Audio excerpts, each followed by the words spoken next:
Hindi steno channel में आपका स्वागत है।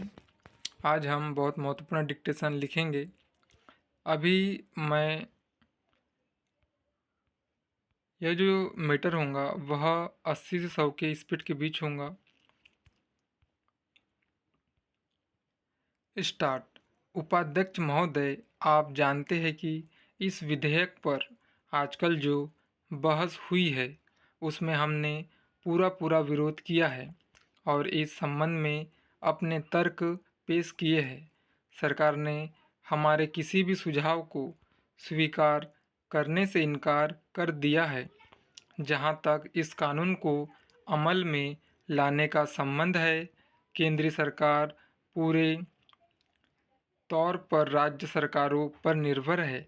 मंत्री महोदय ने कहा है कि कई सूत्रों ने इस बारे में सहयोग देने का आश्वासन दिया है, लेकिन मैं जानता हूं कि कई सूत्रों ने इस कानून का बहुत सख्त विरोध भी किया है।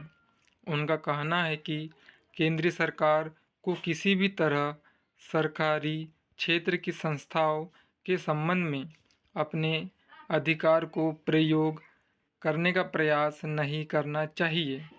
इस सुझाव को पेश करने में मेरा खास मकसद यह है कि अगर सरकार ने इस विधेयक को अमल में लाना ही है तो फिर यह विधेयक सारे देश में एक साथ अमल में आए और यह तमाम सहकारी बैंकों या सहकारी संस्थाओं पर एक साथ लागू हो। वरना जिस सरकार यह मान लेती है कि इस विधेयक को यहाँ पर अमल में लाया जाए, वहाँ की सहकारी बैंकों को प्रीमियम देना पड़ेगा।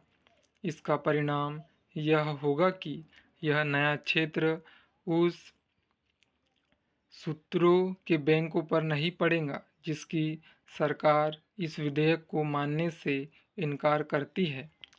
मेरे इस सुझाव को स्वीकार करने का यह भी लाभ होगा कि अगर केंद्रीय सरकार यह चाहती है कि इस कानून को किसी भी हालत में अमल में लाना चाहिए और सहकारी बैंकों में पैसा रखने वाले लोगों को तत्काल कानून का संरक्षण देना चाहिए, तो उस पर भी यह बंधन रहेगा कि चूँकि उसने इस विधेयक को 1 साल में अमल में लाना है, इसलिए यह जल्दबाजी करके इस विधेयक को पूरे देश पर एक साथ अमल में ला पाएंगी। स्टॉप।